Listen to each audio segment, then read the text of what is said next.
terlahir sebagai anak MBA atau married by keserempet. Kecelakaan. Okay. Yang nggak ada diada-adain. MBA itu dulu sebatas orang tuh mau diaborsi dulu. Iya kan? Iya sih. Karena malu banget mungkin ya keluarga waktu itu ya, kayak udah pasti kebanyakan aborsi kalau terjadi seperti itu. Iya sedih lah, maksudnya kayak maksudnya ya balik lagi ya, dulu kan kita berpikiran ya itu kita sesuatu yang tidak pada umumnya lah gitu, kayak hina lah, pasti kayak aduh nggak banget lah nih, malu lah. Balik lagi memang mungkin orang tuaku melahirkan aku dengan cara yang tidak pada umumnya gitu, yang ibaratnya kutuk lah, najis lah gitu, dosa lah, anak haram dan lain-lain. Tapi ketika Tuhan udah berhasil taruh kita dalam benih orang tua kita, ya enggak, beda. Aku selalu ngomong sama Kevin, kita lah kalau misalkan sharing berdua gitu sebelum tidur, kita selalu ngomong kita harus jadi generasi yang baik untuk anak kita. Saya kayak orang tua kita punya kekurangan masing-masing gitu, tapi kita harus jadi generasi yang baik untuk membangun generasi baru lagi. Makanya mungkin dikasih cepat gitu sih Kak.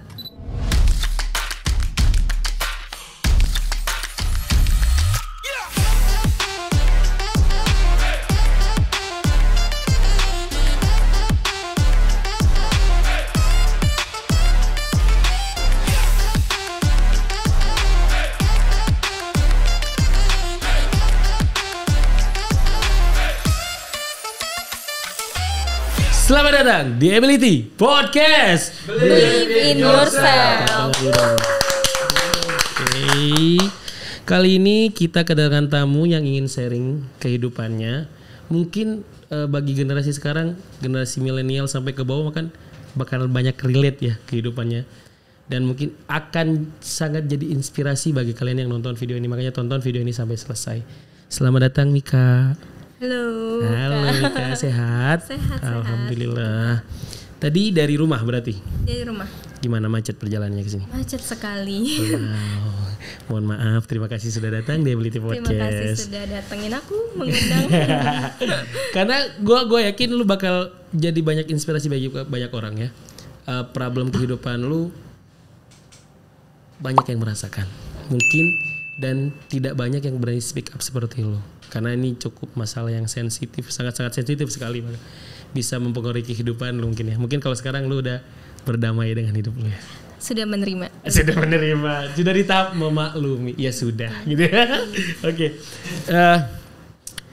Ini kan kita mau bahas tema tentang kehidupan lu yang terlahir sebagai anak MBA atau married by keserempet. Kecelakaan. Okay. Yang nggak ada diada-adain. Iya, diada-adain, memaksakan sesuatu. Betul. Ya. Oke. Emang kapan lu ngetahui, kayak lu tahu, oh ternyata gue anak MBA, gimana ceritanya gitu? Awalnya tuh dari waktu aku masih SMP tepatnya. Jadi kayak misalkan kondisinya keluarga besar aja gitu loh Kak. Kayak ngomong-ngomong terus aku lagi main komputer, dulu kayak cuma main komputer iseng-iseng doang. Ya udah akhirnya ada keluarga, lebih tepatnya kayak nenek sih ya, kayak keceplosan ngomong gitu. Dia nggak tahu kalau ada aku gitu. Oh, nggak langsung ngomong ke lu nya berarti? Enggak, jadi kayak denger dari orang lain justru kan. Ya udah, masa ngobrol, ngomong, dia tiba-tiba iya anaknya si ini nyebut mama papaku. Itu juga kalau nggak karena kecelakaan juga belum tentu gitu. Oke. Gitu, maksudnya ada si Mika juga belum tentu gitu. Emang lu waktu itu sudah tahu, maksudnya maksud kecelakaan itu tahu? Di umur yang SMP itu? Bahkan mereka gamblang sih kayak iya hamil di luar nikah gitu. Saya memang kalau nggak ada si Mika juga belum tentu gitu. Belum tentu menikah. Iya, Bapak malu betul. gitu ya. Oh, bapak malu, gak apa-apa ya? Nggak apa-apa. Biasanya Bekasinya masih ada nih. Dan apa apa reaksi lu waktu itu pas ketika tahu lu bawa anak MBA? Langsung kaget sih, maksudnya kayak dulu kan maksudnya kayak dramatik sendiri kan, kayak hah emang iya benar, maksudnya apalagi zamannya kita dulu tuh masih setabu itu tentang hal MBA kan. Maksudnya karena mungkin minimnya saat itu tuh keterbukaan orang tua terhadap anak sama lingkungan kita tuh masih sangat-sangat tabu tentang MBA. Ya dibilang kutuk orang tua ibaratnya. Jadi masih kayak dramatik dan akhirnya langsung memastikan sendiri ke si mama Itu kondisinya mama waktu itu lagi nyuci. Oh, terus? Udah maksudnya aku segamblang anak yang kepo, emang benar gitu nanya memastikan. Terus ya mamaku langsung, kan karena mamaku temperamen kan dulu, ya langsung ngomel, maksudnya langsung ya enggak, tapi terbesit waktu itu nanya ke mama tuh langsung, intinya mama dulu ada kepinginan aborsi atau enggak gitu. Oke, mama Karena lu kan masih defense waktu itu? Defense banget, karena kayak mikirnya enggak lah gitu. Masih Terus aku ngeles ya? langsung masih ngeles. Terus akhirnya aku tetap kayak nggak tahu, kayak terpikir ya memang maunya tanya itu langsung, karena kan MBA itu dulu sebatas orang tuh mau diaborsi dulu. Iya kan? Iya sih. Karena malu banget mungkin ya keluarga waktu itu ya, kayak udah pasti kebanyakan aborsi kalau terjadi seperti itu. Terus apalagi dukun kan dulu, dukun beranak masih banyak kan ya, maksudnya kayak gak terekspos media. bener, maksudnya bener-bener langsung nanyanya to the point kayak gitu. Nah mamaku langsung jawab kayak enggak lah, nggak kepikiran bahkan hal-hal kayak gitu dulu. Maksudnya karena udah kalut lah pikiran katanya. Ya udah, intinya sama si papa ambil keputusan untuk ya udah kita lahirin aja gitu, bertanggung jawab lah. Oke. Terus setelah tahu jawaban dari mama lu gimana ekspresinya? Iya sedih lah, maksudnya kayak ya maksudnya ya balik lagi ya, dulu kan kita berpikiran ya itu kita sesuatu yang tidak pada umumnya lah gitu, kayak hina lah pasti, kayak aduh nggak banget lah nih, malu lah, gimana nih Lu maksudnya. sempet insecure dengan keadaan lu? Insecure banget pasti, itu langsung runtuh lah, maksudnya kebuka lah dulu kayak oh dulu mama pernah ngomong kayak gini, pernah ngomong tentang hal-hal yang nggak layak pada umumnya diterima anak seumuran itu, misalkan kayak contoh, iya dari dulu kalau lo kayak gini mendingan ya gue bunuh aja lo sekalian. Itulah yang ngebuat jadinya terbuka, kayak oh berarti dulu dia ngomong kayak gini karena Make sense langsung lu ya. Oh ternyata mah gue ngomong kayak gini kayak ini gitu ya. Oke, wah gue nggak bisa bayangin ya dia anak umur SMP menerima keadaan seperti itu, pasti kan keserapnya banget ya. Mungkin kalau udah dewasa seperti sekarang ya masih bisa ya santai gitu. Udah bisa memaknai sesuatu yang oh mungkin karena kesel atau apa, dulu kan enggak gitu, kita nggak bisa mengelola perasaan kita kan. Langsung keserap semua tuh. Iyalah. Apa lu langsung lari ke kamar nangis gitu? Oh gak gitu. Dramanya gitu sih. Kayak langsung aduh nggak bisa nih kayak gini nih, langsung nangis. Mau nyilat. gitu ya. Jangan dicontoh ya. Oh lu sampai ngelakuin self harming dulu?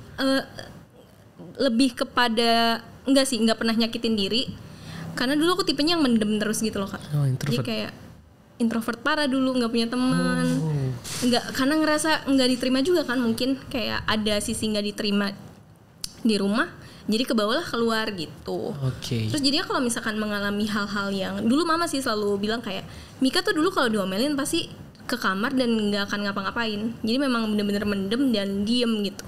Oke. Kayak gitu. Terus setelah tahu keadaan lu seperti itu lu terlahir MBA, apakah ada perbedaan perlakuan dari keluarga lu sebelum tahu sampai setelah tahu? Enggak sih, sama aja. Sama aja berarti. Sama ya? aja waktu itu. Justru kayak perubahan mama papaku berubah itu setelah ya aku memutuskan untuk berubah juga gitu, kayak aduh ya udahlah harus terima semuanya nih, hal-hal kenyataan kayak gini yang memang harus ditelan. Akhirnya ya udah, mama papa juga seiring berjalannya waktu belajar deh jadi orang tua yang bener tuh gimana, aku pun belajar jadi anak gimana setelah ada keterbukaan itu. Yes. Oke. Di umur berapa lu bisa nerima semua kehidupan lu? SMP akhir lah, menuju SMA gitu. Gak jauh ya berarti? Gak jauh. Jadi memang 2 tahun lah itu proses yang maksudnya dari SD kan memang udah berat nih, maksudnya kayak dari lingkungan dan lain-lain.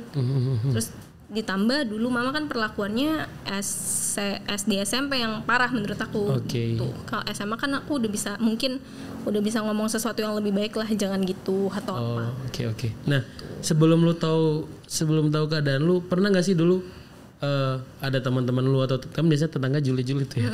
Ada nggak yang pernah kayak nyindir-nyindir lu tapi lu waktu itu belum paham gitu? Nggak pernah sih. Nggak pernah ya? Justru memang mamaku sama papaku nih sepinter ini nutup mungkin. Oke. Akhirnya lu yang buka. Iya benar banget nih. Ini udah nih gue buka nih. Terus setelah lu bicara sama mama lu sama papa lu, gimana perlakuan orang tua lu ke lu gitu? Lebih kepada ya mereka lebih minta maaf sih Kak. Lebih kepada oh ya udah kita ya udahlah kita jadinya belajar bareng-bareng nih, kita udah terbuka.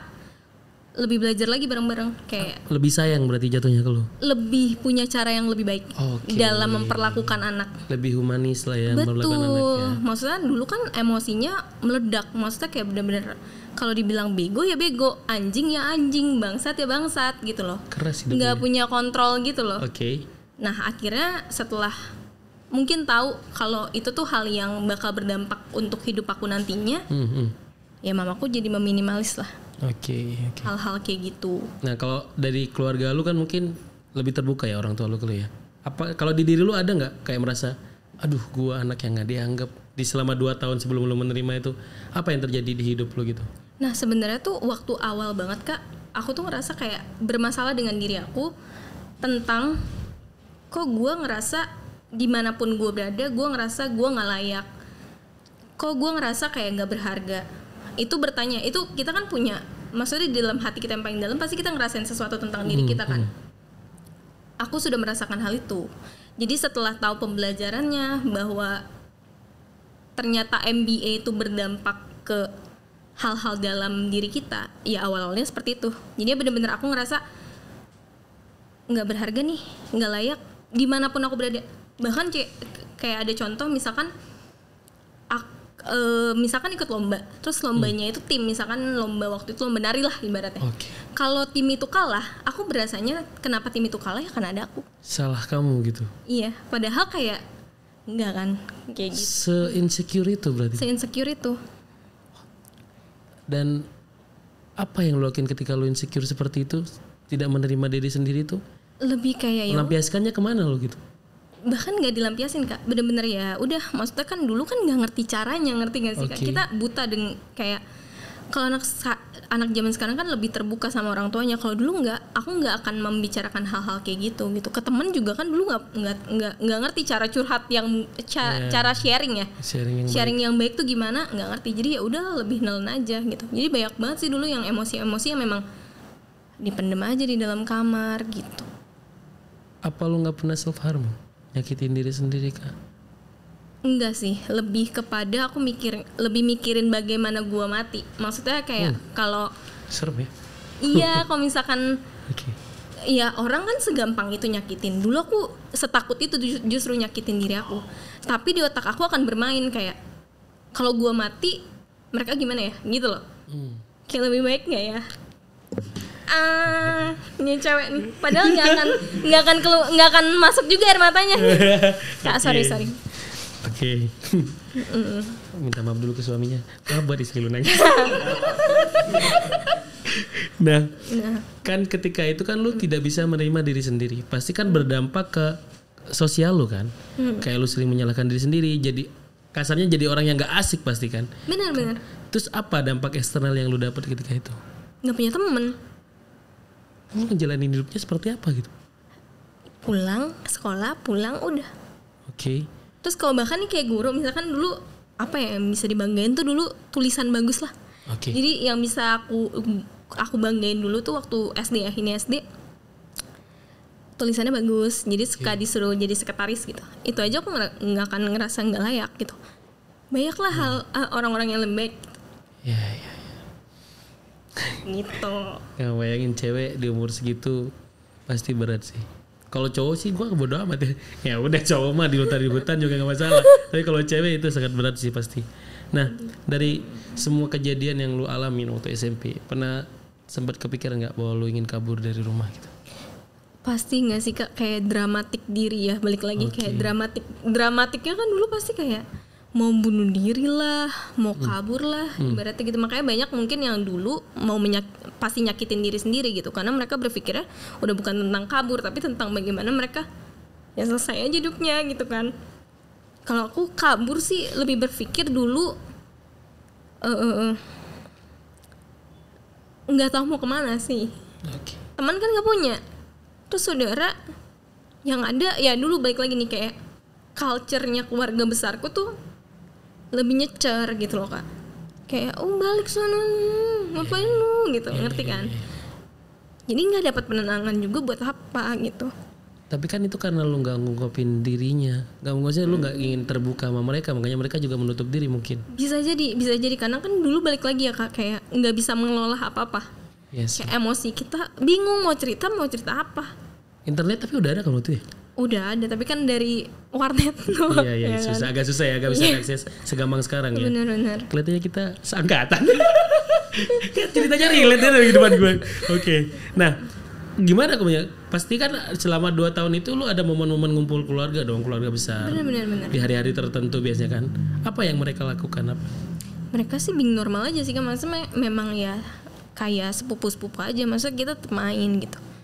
Tapi Nggak kan ada kayak perlakuan berbeda yang mereka lakukan terhadap lo. syukurnya nggak ada sih Kak.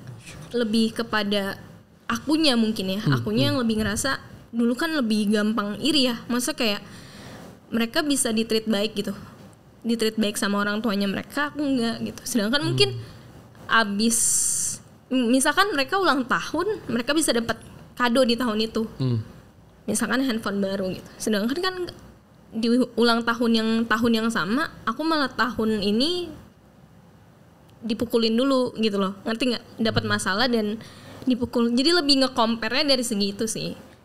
Berarti dari dulu lu pemikir banget orangnya. Kayaknya ya.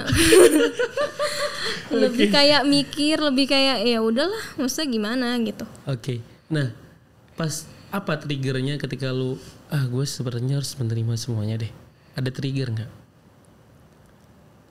Kan dulu kita balik lagi ya, kayak kita nih kalau ngomongin dulu yang masih kecil yang nggak ngerti apa-apa, masa kayak value nilai aja dulu kita nggak semudah kita dapetin di internet gitu, di Instagram. Quote sudah banyak banget sekarang di Instagram, dulu kan enggak gitu.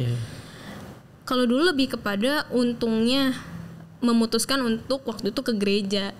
Oke. Maksudnya karena memang dulu mama juga agak keras untuk ayo ke gereja gitu. Akhirnya adalah satu seminar gitu. Untuk aku ya balik, ikutlah, aktif, lumayan mendapatkan circle baik meskipun nggak terbuka sepenuhnya. Oke. Tapi ya udah jadi kayak nemuin banyak nilai tentang diri gitu loh, tentang gambaran diri sih lebih tepatnya.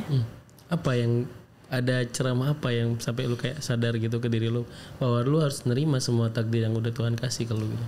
Lebih waktu itu seminar, inget banget kan ini turning pointnya untuk aku decide untuk kayak oh gue nggak bisa nih hidup kayak gini aja gitu, nggak bisa nih dengan terpuruk dengan hal-hal yang gue aja nggak ngerti ini apa gitu loh. Yes. Iya kan? Confused banget, pasti pusing banget. Iya, nggak bisa deh pokoknya. Terus akhirnya adalah satu seminar ibaratnya. Nah dapat hidayah nih di sini nih. Jadi satu pendeta ini ngomong, kalau di Kristen kan ada altar call gitu kan, kayak jadi jemaat disuruh dipanggil ke depan untuk didoain, intinya itu sesimpel itu. Nah itu namanya altar call. Jadi di situ cobalah untuk memberanikan diri. Nah ini keputusan ini tuh aku nggak pernah seterbuka itu sama diri aku untuk kayak kalau misalkan ada yang sakit penyakit bisa angkat tangan dan lain-lain. Aku nggak pernah tuh kayak gitu. Nah tapi di sini aku decide untuk kayak ya udah gue maju deh, gue mau didoain gitu. Oke. Akhirnya didoain, sebelum didoain itu pendeta ini ngomong, kalau misalkan lu ragu, nah, dulu, tarik nafas dulu. Dia bilang sih kalau misalkan kalian lagi ngerasa rancu dengan masa depan lah, masa depan kalian, terus kalian ragu dengan keluarga kalian seperti apa, nah itu tuh cara Tuhan sih, cara Tuhan untuk narik seseorang untuk bisa lebih kuat, bisa lebih punya cara yang lebih baik untuk hidup tuh banyak caranya gitu. Nah ini salah satunya kayak pendeta ini bilang, meskipun kayak dunia ini bilang buah itu nggak jauh jatuh dari pohonnya, tapi dalam ketuhanan tuh enggak. Intinya ketika kita dilahirkan, yaitu Tuhan punya cara gitu untuk kita bisa hidup sesuai kehendaknya Tuhan, bukan tentang apa yang dunia katakan ke kita, tapi tentang apa yang Tuhan mau izinkan terjadi gitu. Lebih kayak gitu sih. Berarti lu pas di situ berpikiran bahwa semua tidak akan pernah terjadi atas kehendak Tuhan ya berarti ya. Betul. Pasti semua terjadi atas kehendak Tuhan berarti ya. Betul. Karena ya balik lagi memang mungkin orang tuaku melahirkan aku dengan cara yang tidak pada umumnya gitu. Yang ibaratnya kutuk lah, najis lah gitu, anak dosa haram, lah, gitu anak haram dan lain-lain. Tapi ketika Tuhan udah berhasil taruh kita dalam benih orang tua kita, ya enggak, beda. Oke. Minum dulu biar tenang. Ya. Gue takutnya ikut nangis bro. Kan gak lucu berewokan nangis. Sebenarnya kan? aku udah bilang sih sama. Aduh, ada snack ya. Iya. So silakan. Thank you. Cewek biasanya kan kalau lagi suka nyemil ya. Tuh. Padahal tadi udah bilang sebelum pergi ke sini kayaknya aku nggak akan nangis lagi deh. Gitu enggak. Terus dia bilang tadi kan aku maksudnya baca ininya lah pertanyaannya, terus kayak udah gemeter terus aku masih alibi ke dia, enggak ini karena aku excited aja. Padahal udah lama ya, masih udah nangis. Lama sih. Oke. Nah, apa yang kayak lo terima tuh stigma dari masyarakat bahwa anak MBA itu anak haram dan lain-lain, padahal yang melakukan kan orang tua ya. Bener. Bukan anaknya gitu tuh. Apa maksudnya pandangan lo terhadap kata-kata orang yang stigma anak haram, anak yang nggak diinginkan dan lain-lain itu apa?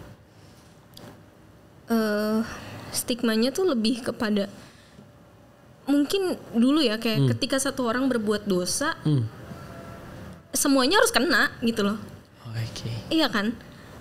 Yang anaknya nggak tahu apa-apa. Meskipun nggak tahu apa-apa, tapi akan kena karena ya balik lagi ya emak bapak lu nih gitu kan.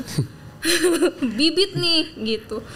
Gak jauh nih dari orang tuanya. Gak jauh nih buah jatuh dari pohonnya betul. Kita bahkan ya setelah aku tahu kalimat buah nggak jauh jatuh dari pohonnya aja, aku baru realize kayak oh banyak banget orang-orang yang selama ini melihat kehidupan aku kapan jatuhnya seperti yang dilakukan orang tuaku. Oke. Dan itu udah masuk di, maksudnya udah masuk di list keinginan orang. Iya, penonton kan saya. Iya betul. Kapan dia ngajakin? Gue kayak penonton nunggu gini. Nah tuh kan. Tuh kan gitu. Nah itu yang jadiin motivasi aku juga untuk punya motivasi hidup untuk kayak nggak bisa nih. Okay.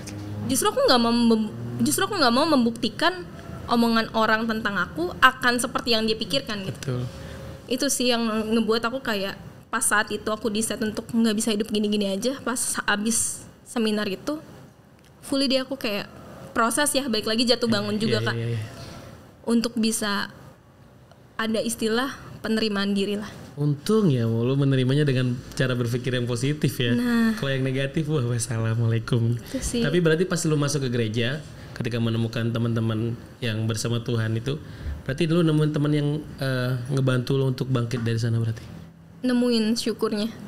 Tapi kalau misalkan ya itu balik lagi kayak pilihan sih Kak semuanya kan. Kalau misalkan kayak kalau kita nggak tahu, kalau misalkan saat itu aku belum decide untuk punya hidup yang lebih baik, mungkin iya, ibarat kalau kata anak zaman sekarang, semesta akan menarik kita juga untuk ke hal-hal yang di bos.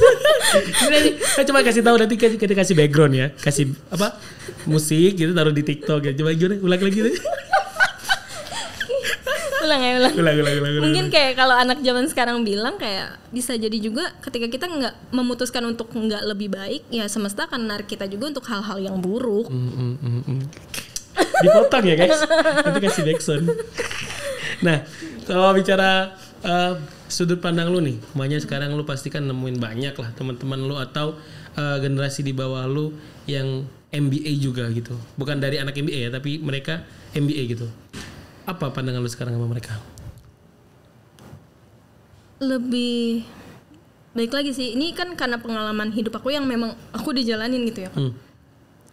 Nggak bilang simple, tapi lebih kepada hidup nggak bisa di situ-situ aja. Berpikir terhadap kayak, oh gue emang MBA nih, gue anak MBA, tapi harus pikirin kayak apa nextnya, karena itu nggak akan bisa dihilangin. Yes. Kayak stigma itu nggak akan bisa dihilangin, nggak bisa nyuruh nyokap bokap untuk balik juga kan ibaratnya. Tapi lebih kepada berpikir apa yang harus kita lakukan lagi untuk punya hidup yang lebih baik. Lebih baik. Itu kan kalau untuk anak yang temen lo yang terjadi MBA. Nah untuk yang orang-orang yang memandang MBA itu sangat buruk sekali, lo setuju atau tidak? Enggak setuju. Karena tapi bukannya gini loh, sorry Kak ya. Gue bukan ngebela masyarakat ya, gue coba netral di sini kayak apakah karena terjadinya sanksi sosial itu justru menekan angka MBA? Betul nggak sih? Kayak betul. Orang melakukan free sex kan MBA terjadi karena free sex kan ya. Betul. Karena ada mikir, wah nanti gue kalau MBA pasti seperti ini. Apakah karena sanksi sosial itu kan berarti kayak menurut gue ya kayak neken untuk angka MBA itu. Kenapa lu nggak setuju dengan hal itu gitu? Karena semua keputusan akan ada resikonya sih. Oke, justru mungkin dulu berpikir memang lebih tabu, lebih kayak najis, anak haram dan lain-lain, kayak berdosa banget lah punya anak di luar nikah tuh. Tapi kan banyak masalah baru juga yang timbul. Kayak contoh anaknya kena mental health, mungkin kita nggak tahu kayak datanya, mungkin anak-anak MBA lebih punya keinginan bunuh diri lebih tinggi dibanding mungkin sekarang. Lebih terbuka masyarakatnya tentang MBA, lebih mentoleransi, tapi kan ada masalah baru juga. Nah itulah makanya tugas-tugas yang mungkin podcast baik untuk mengedukasi hal-hal yang memang ya harus dibenerin cara pandangnya, sudut pandangnya. Ini nanti pasti statement lu kan pasti netizen ya, pasti ada aja lah haters gitu ya. Jangan dibaca sekarang.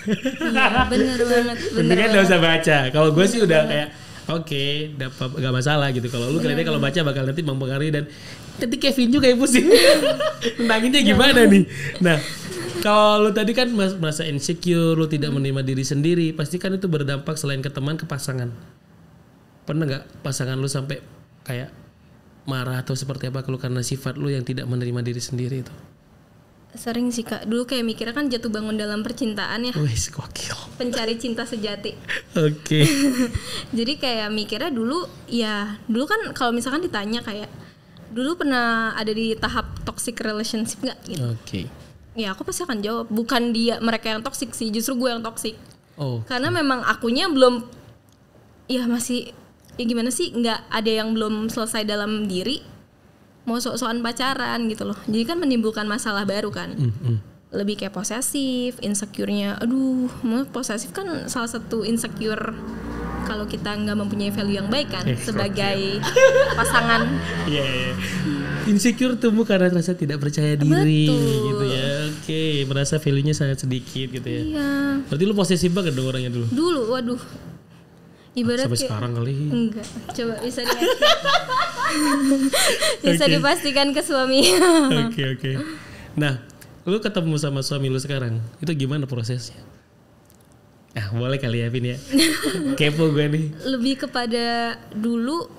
Nah ini unik sih, maksudnya kayak kalau ngomongin percintaan aku sekarang ya, dari dulu dan sekarang ya, sampai bisa di saat ini, memutuskan di saat aku untuk merubah diriku lagi. Maksudnya kan kayak mungkin di levelan penerimaan diri aku udah fully terima nih, tapi ada lagi part yang memang harus kita naik ya, untuk kayak merubah kecemburuan itu tadi dan lain-lain, merubah kayak cara pikir cowok tuh seperti ini. Nah aku di set untuk itu, dia di set untuk hidup lebih baik. Kayak nggak bisa nih gue mabok mulu nih. Sesimpel itu ya, sesimpel itu. Sesimpel itu. Pasukan pulang pagi.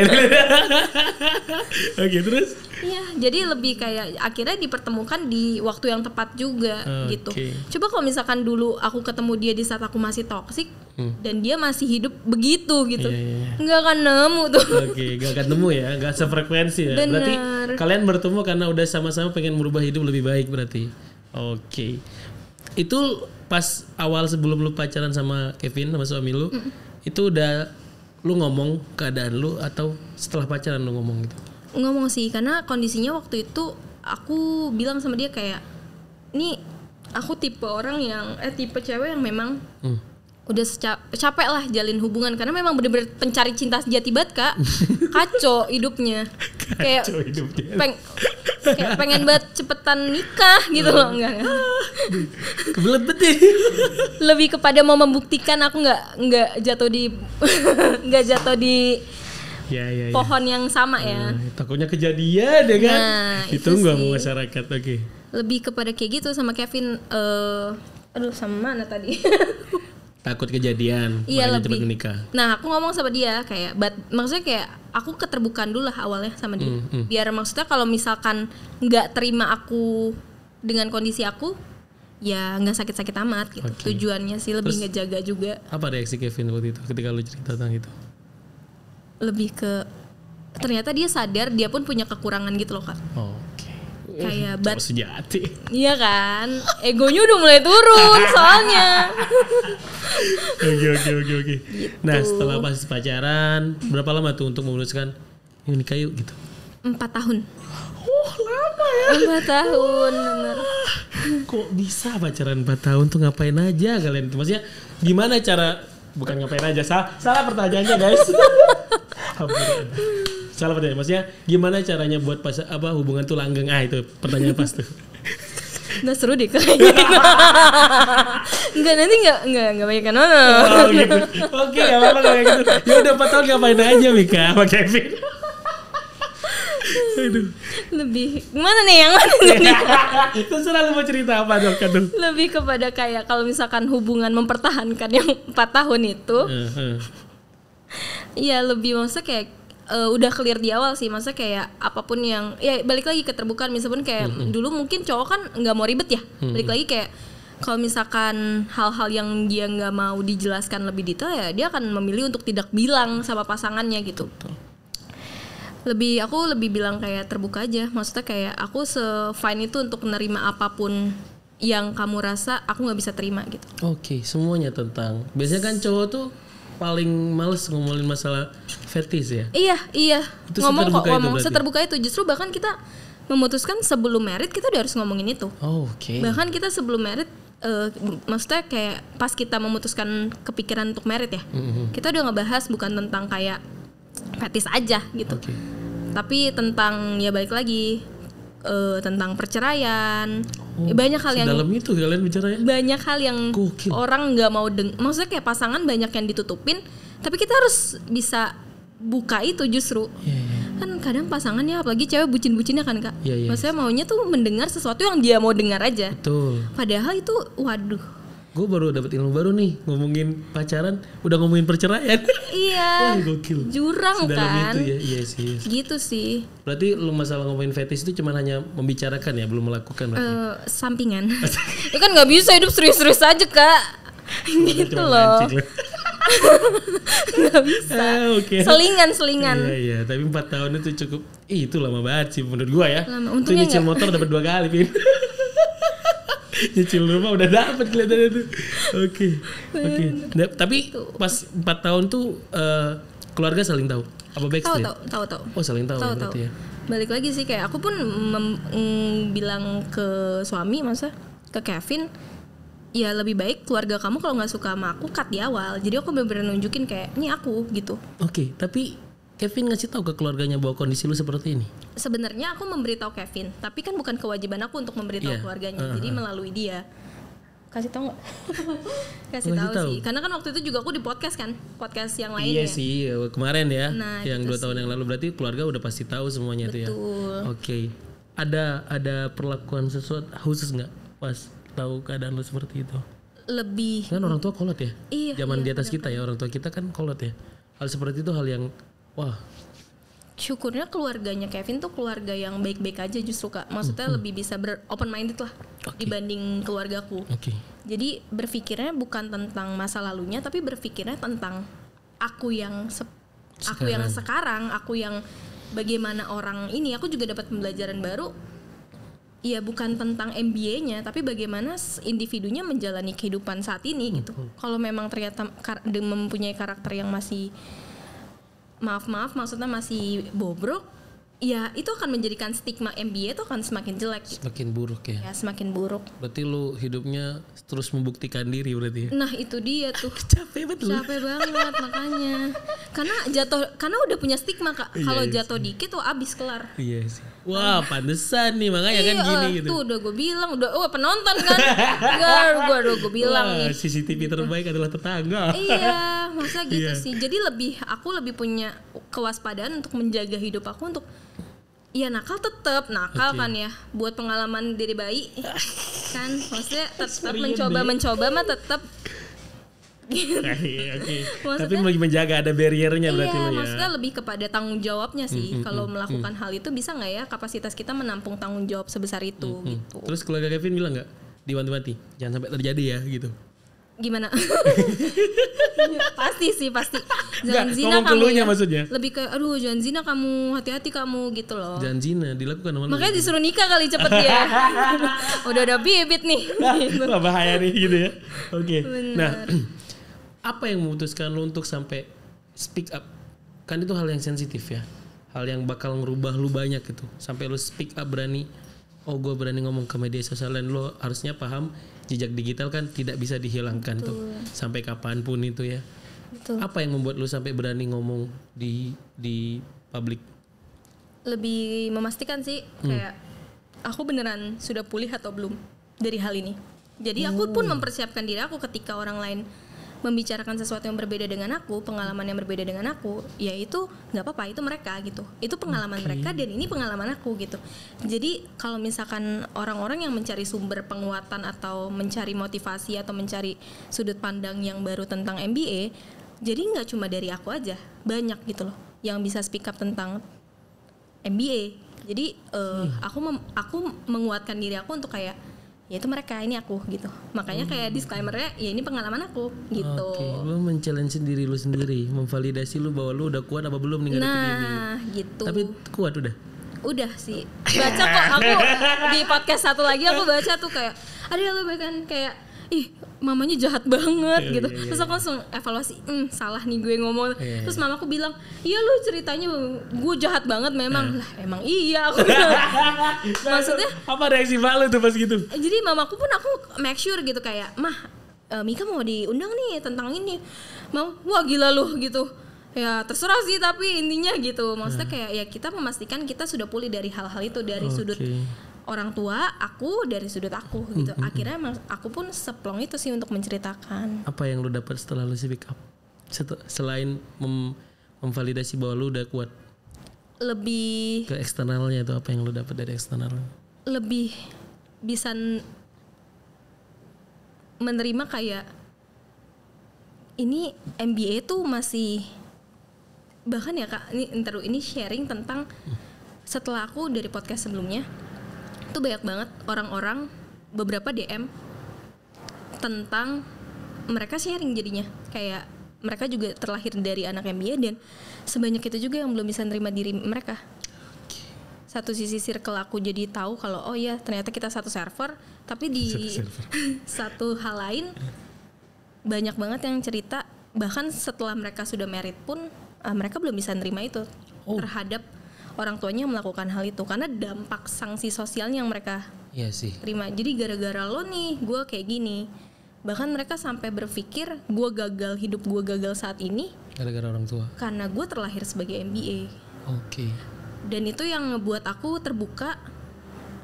Dan hari ini pun aku decide untuk ke ability juga karena banyak hal yang belum clear mungkin di podcast sebelumnya untuk enggak, MBA itu cuma stigma loh.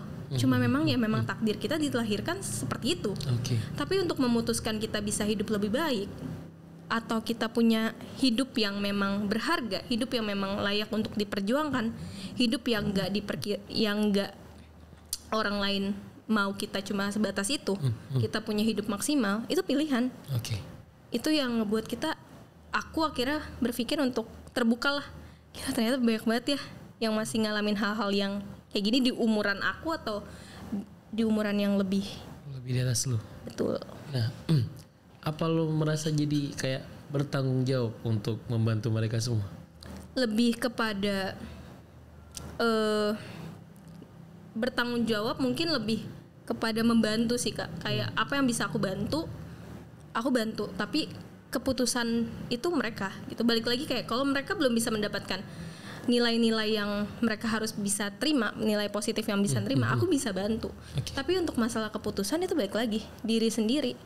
Mau memutuskan sampai mana, mau hidup sejauh apa, mau hidup lebih baiknya sampai mana, itu keputusan sendiri. Ada pesan nggak buat teman-teman yang memang terlahir MBA? Santai. Nggak santai sih, lebih kepada kalau mungkin zaman sekarang bilangnya chill ya. Chill ya. Chill, tarik napas dalam-dalam, lebih kayak balik lagi yang tadi aku bilang kayak oke, kita udah MBA nih. Ini sama nih, gue juga udah MBA gitu. Tapi apa setelah itu? kalau misalkan di otak kita cuma karena MBA doang, tapi kita tidak melakukan sesuatu yang lebih baik untuk hidup kita, hidup kita nggak akan jadi apa-apa gitu. Kita akan terus di stigma orang yang orang berpikir lu buruk, lu nggak berharga, lu anak haram dan lain-lain.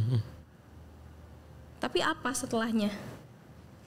Jangan membuat orang terus berpikir stigmanya buruk terus di kita, karena kita udah punya bibit MBA. Dan itu tidak bisa dirubah. Betul. Yang bisa merubah itu ya masa depan kita, proses kita menjalani hidup. Dan itu keputusan yang besar untuk hidup kita. Betul. Nah, jadi kan untuk anak yang terlahir MBA. Sekarang untuk orang tua yang mungkin sekarang lagi mengalami dan mungkin sudah mengalami, ada pesan buat mereka nggak? Lebih kepada tanggung jawab sih. Tanggung jawab kepada melahirkan itu memang keseharusan. Tapi kewajiban sebagai orang tuanya dari segi membangun karakter, menumbuhkan nilai-nilai yang positif, itu harus terus dijalankan. Bertanggung jawabnya nggak cuma sampai di melahirkan, tapi harus terus. Karena untuk jadi orang tua ya seterusnya. Nggak bisa cuma di saat ya udahlah gue bertanggung jawab untuk ngelahirin, wah udah rasanya mulia banget gitu, padahal enggak. Ketika orang tua sudah memutuskan untuk melahirkan, harus terus mendidik anaknya. Betul. Bagaimana seharusnya orang tua itu mentreatment anaknya itu? Lebih kepada kan udah tahu ya, maksudnya kayak bibit anak MBA itu dilahirkan secara penolakan dari awal. Maksudnya bukan karena kayak misalkan aku hamil nih sekarang, beda dengan rasanya kayak misalkan orang yang hamil MBA pasti kan nggak mungkin ada orang MBA senang gitu kan, kayak kan nggak mungkin gitu. Itu aja sudah ada penolakan gitu kan. Betul. Nah itu sudah harus disadari bagaimana treatment dia seharusnya nanti setelah lahir gitu. Harus dikasih kasih sayang yang bener-bener totally gitu, nggak bisa yang kayak cuma, apalagi pengeluaran keluar kata-kata yang memang nantinya akan menyakiti gitu, kayak yang dulu mamaku lakuin, jangan gitu, karena itu akan menghancurkan hidup masa kecil dia lah. Betul. Mungkin dengan adanya podcast ini ya, jadi orang tua tuh tahu bagaimana seharusnya mentreatment parenting untuk anak yang seperti itu ya. Betul, udah banyak kok pelajaran parenting. Lagian gini loh, orang tuanya yang melakukan, kenapa malah orang tuanya yang sebelah anaknya gitu? Ya itu makanya jadinya kan serba salah ya. Anak gak tahu apa-apa. Gak tahu apa-apa, maksudnya ya balik lagi kayak kalau misalkan masih nanti nih, kalau misalkan udah kan 9 bulan tuh dikasih waktu tuh 9 bulan untuk berpikir jernih gitu. Iya. Untuk bisa menerima kenyataan, gua akan melahirkan seorang MBA gitu. Nanti sanksi sosial yang diterima dia. Nggak cuma dipikirin guanya malu, tapi anak gue juga akan kena sanksi sosial kalau misalkan ini dari diri dia udah anak MBA nih. Itu yang udah harus dipikirin, bagaimana preparation mereka sebagai orang tua gitu. Tapi sekarang lu udah menerima, maksudnya orang tua lu seperti apa gitu? Udah, karena sejujurnya hubungannya baik-baik aja kan? Semuanya jadi baik-baik aja, dan bersyukur banget mereka masih harmoni sampai sekarang. Mereka masih bersatu, ya masih bertanggung jawab, dan bahkan ya. lebih baik lagi. Lu bersyukurlah dengan orang tuanya yang tidak divorce ya berarti ya? Bersyukur. Ada yang mau sampaikan ke orang tua lu? Bersyukur dulu tidak memilih untuk diaborsi. Maksudnya syukur banget loh. Kayak berpikirnya kayak maksudnya dulu coba kalau misalkan mereka memilih untuk aborsi, aku mungkin nggak ada nih. Ya, gak ada Mika yang kan? seperti sekarang ya. Gak ada Mika yang menjadi inspirasi banyak orang. Nah itu sih berpikirnya. Punya adik loh? Punya. Satu ya. Nah pertanyaan terakhir. Karena itu udah orang tua lu, masa lalu dan lain-lain. Gue pengen lu nyampaikan ke masa sekarang lu dan masa depan lu. Apa yang mau lu sampaikan ke Pevin sama calon dede bayi? Mungkin kalau berdua kan kayaknya malu-malu gitu ya. Iya, gemes-gemes gitu ya. Biar jadi cerita lah, biar jadi bukti bahwa cinta lu sama Kevin seperti apa. Lebih kepada kita bisa. Ini aku sih sering ngomong sama dia kalau sebelum tidur ya. Berkaca-kaca. Yo elah. Padahal ini pilotok pasti ngomong nih. Pilotok. Iya kan. Lebih kepada gini sih. Aku selalu ngomong sama Kevin, kita lah kalau misalkan sharing berdua gitu sebelum tidur, kita selalu ngomong kita harus jadi generasi yang baik untuk anak kita. Saya kayak orang tua kita punya kekurangan masing-masing gitu, tapi kita harus jadi generasi yang baik untuk membangun generasi baru lagi. Makanya mungkin dikasih cepat gitu sih Kak. Udah itu yang mau lu sampaikan. Lebih kayak gitu sih. Coba dong Kevin datang masuk game film. Cium dong istrinya. Datang. Wah, ini adalah sosok cowok yang bisa mencintai Mika dengan baik. Gue berharap kalian jadi pasangan yang serasi sampai kakek nenek dan bisa memberikan anak-anak yang hebat. Tepuk tangan dulu buat mereka. Amin. Thank you. Makasih Mika, Kevin udah hadir di sini berbagi cerita yang gua pasti ini jadi inspirasi banyak orang. Karena ini masalah yang relate di anak muda zaman sekarang. Apalagi anak yang hidup party seperti Kevin dulu. Makasih ya. Makasih banyak. Jangan lupa teman-teman yang punya cerita menarik silakan DM di Instagramnya Ability Channel, abilitychannel.id atau email di afta@abilityproject.id. Sharing cerita kalian di sana. Nanti tim gue yang saring ceritanya. Makasih, this is Ability Podcast. Believe in yourself. Speechless gue ngeliat ke mesranya mereka tuh. Aduh, gemoy.